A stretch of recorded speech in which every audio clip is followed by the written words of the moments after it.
Fuck. Neuronymous.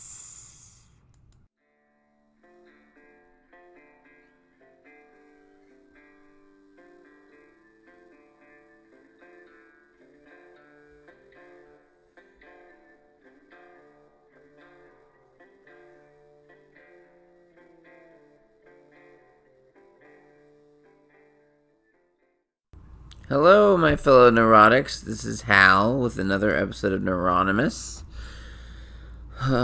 Wow, it's been a while since I've done a solo episode, and I'll be honest, I'm quite terrified. I don't know why. It's just I'm super rusty right now. I haven't done one since my sabbatical from the Monolith.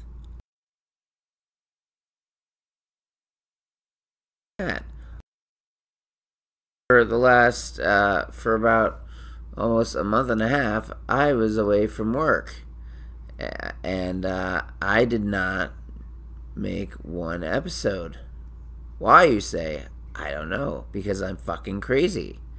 I So there's a number of reasons why I took a sabbatical from the Monolith for about a month and a half.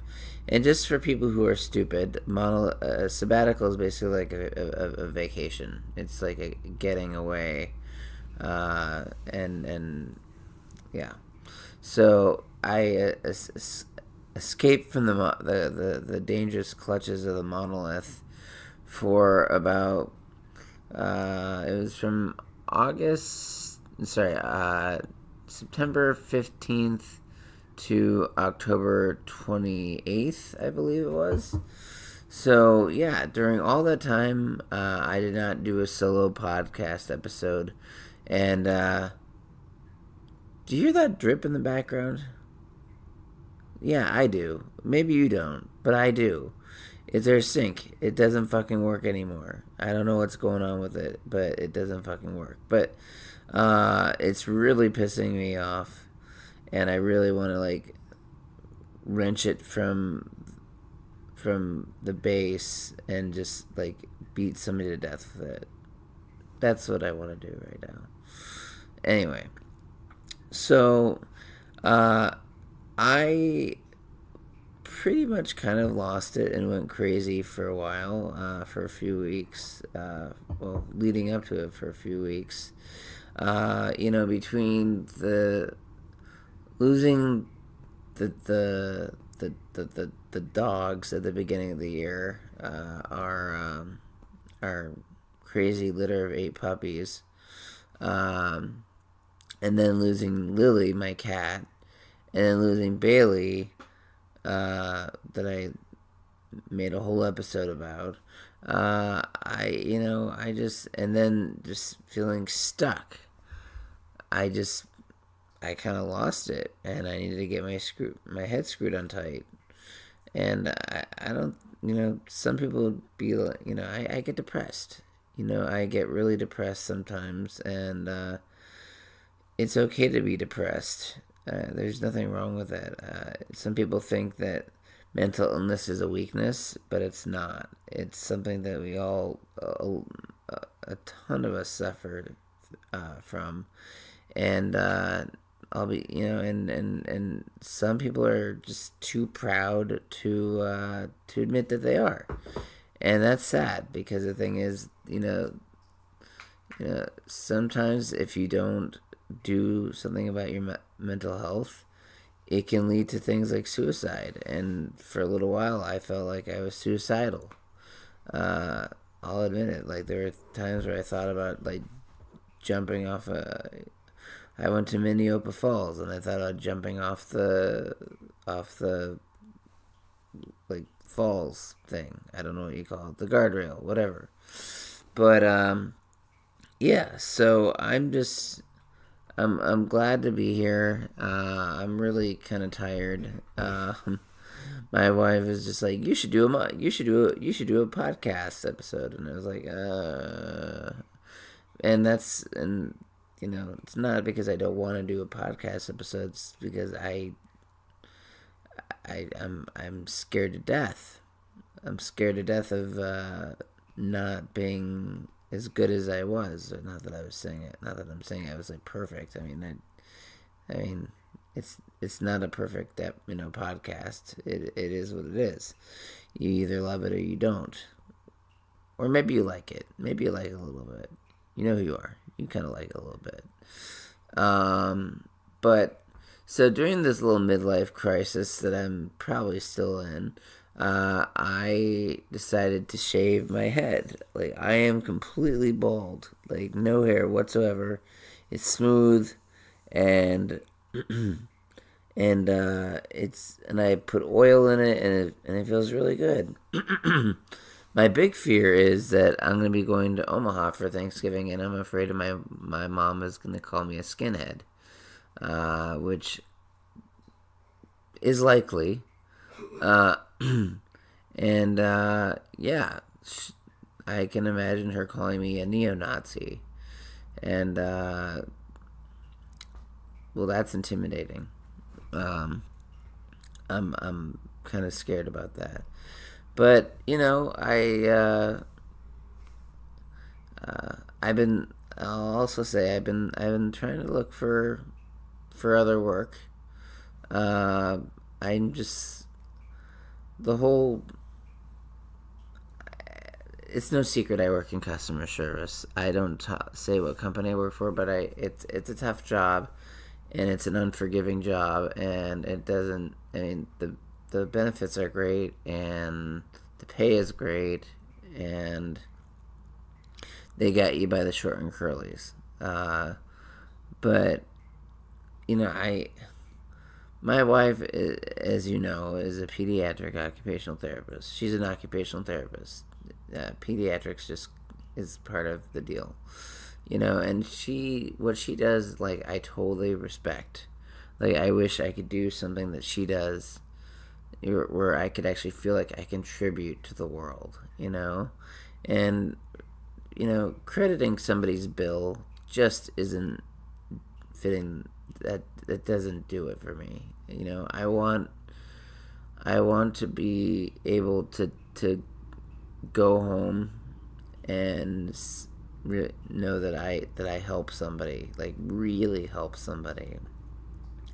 And I'm just not feeling that in my current station in life.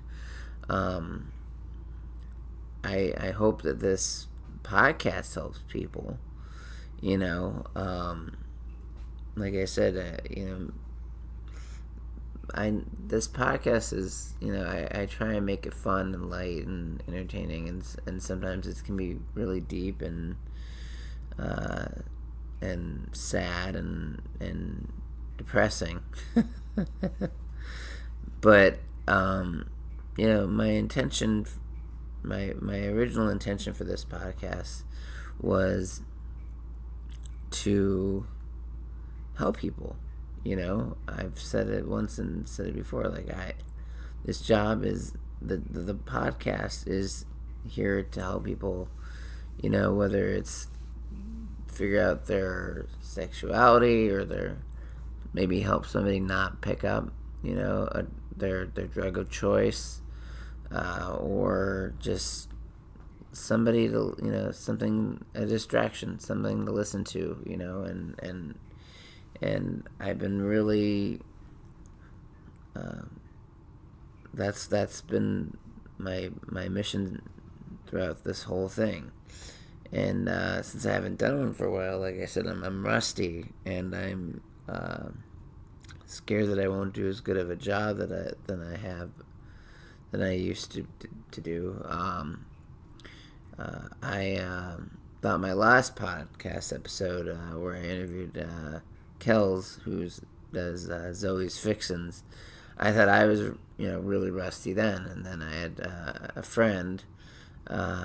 All right, I'll say her name again because she loved it the last time. Christy Jones told me that she thought I did a really good job, and that meant the world to me. It meant the world to me, and it showed me that I don't suck at this. That I do, maybe I do have something here. And there are going to be a lot of vocal fillers here because I'm just, this is very impromptu. Like, my wife literally put the laptop in front of me, my mic in front of me, and the mouse in front of me because I'm quite frankly paralyzed with like dread about doing an episode and failing. And that's a weird place to be because, like, for a while I was just Mr. Confident, and I was a narcissist. And now a month and a half has given me some perspective, and I realize that I'm just me, and it's going to take some time for me to get back in the groove of things, and I really want to continue doing these episodes. Like I said, I don't have anything particular now, but I just, here's the thing. If you're at a job where you just feel like shit all the time, maybe you should rethink about what you're doing. I feel like shit all the time, pretty much at my job, like all the time. And it's not because it's a bad job. It's just a job that is completely, it goes absolutely against my personality type. Granted, I am a people pleaser, but I'm also, I also hate people, which is, and on top of that, like, I just am not good with conflict. If I can avoid conflict, I will avoid it like the plague. But this job forces me to face conflict head on for about 8 to 9 to 10 hours a day. But like I said, I'm trying to find work that makes me feel good about myself and this world.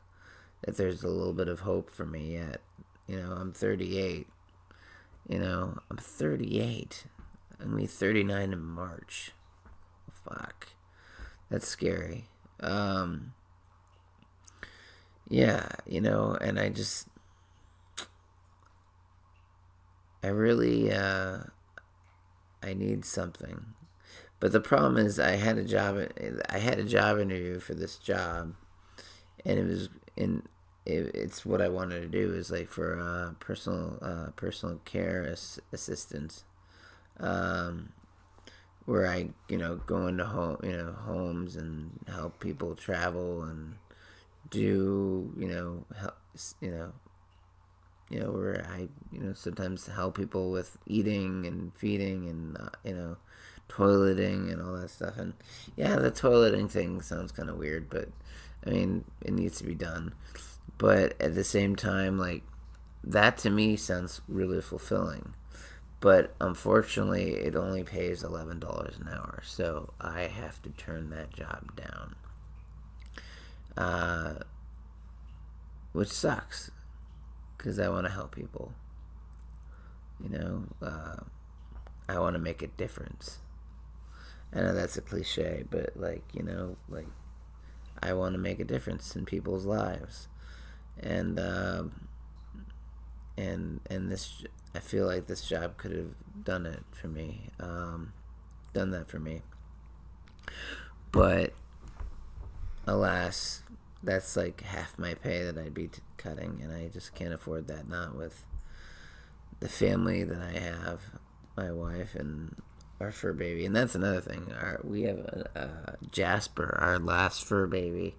He's going in for surgery on Tuesday, and I am absolutely terrified. Just terrified that something's going to happen. Because, I know that there's the power of of positive thinking, but like the shit show that we've had this year with our family has been horrible. It's been a dumpster fire of a fucking shit show, and yeah, I'm really afraid of losing Jasper. You know, I make fun of him because he just completely is the most neurotic and scary dog, and quite frankly, he terrifies me that he's gonna kill somebody. But I mean, but at the same time, I don't want to lose him. You know, I don't want to lose another child. We've lost so much already this year.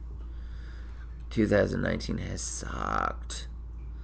It's really sucked, and you know, I don't want to lose more. I mean, what else? I mean, I guess I shouldn't say this, but what else can we lose this year? And I don't know. I just I'm scared. I mean, I'm all around, not just doing this right now, but I'm just scared of everything. And I don't know, like, God, I'm scratching my scalp and I still am not used to having hair. I was watching Fight Club the other day, and there's this line in the movie where it says the clothes you own will end up owning you, and I'm starting to wonder about that. Wonder about the truth of that. I'm starting to think that maybe not clothes, but like material objects I have been owning me for a while, and I keep making New Year's resolutions that I'll be less materialistic each year, and like I fail every single time. I crash and burn, to be completely honest. Boy, that dripping is annoying as fuck. And yeah, maybe next year will be different. Maybe next year, maybe 2020 will be our year. That'd be nice. Maybe we'll get a baby from our adoption agency, which in my mind has really fucked us over quite a bit. But or not, you know, or maybe we'll just have to be content with fur babies. I don't know. But we've got a family. We're down, but we're not out. We've had our fair share of losses this year, but you know, we're still a family. And you know, I'm gonna have to go to work in about an hour and 20 minutes. But I wanted to at least, you know, say hello and that I was still alive, and give everybody a wave. Anyway, this is hopefully the least like slow and like painfully like soporific of a podcast episode, and I'm sorry for just sounding really out of it. I'm actually not out of it. I'm kind of just trying to feel my way through things, and hopefully I'll have a little bit more confidence the next time.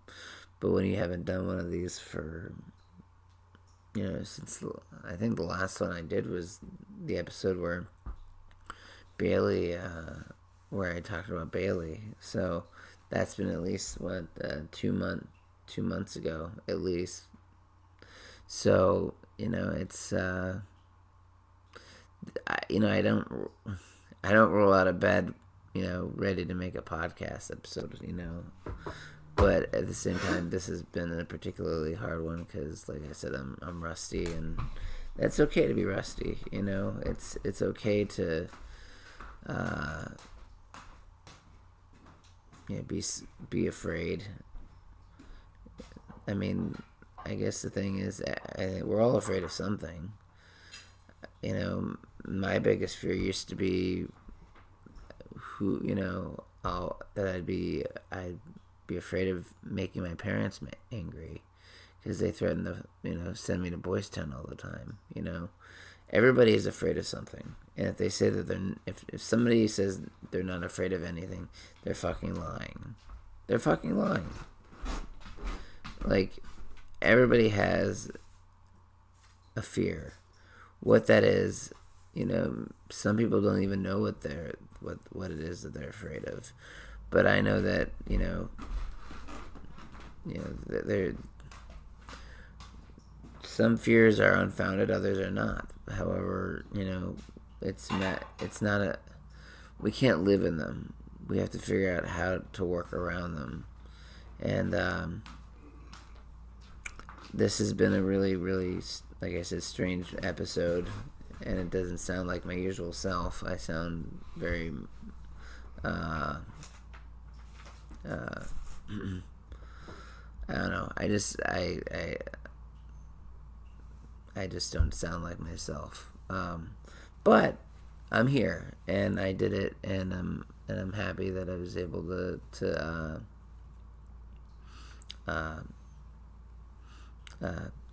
be here, and I'll be back. I'll be back, and I'll keep working on this, and this podcast has been my baby from the start, and it will continue to be my baby. But anyway, I love you guys, and we'll get through all this one day at a time.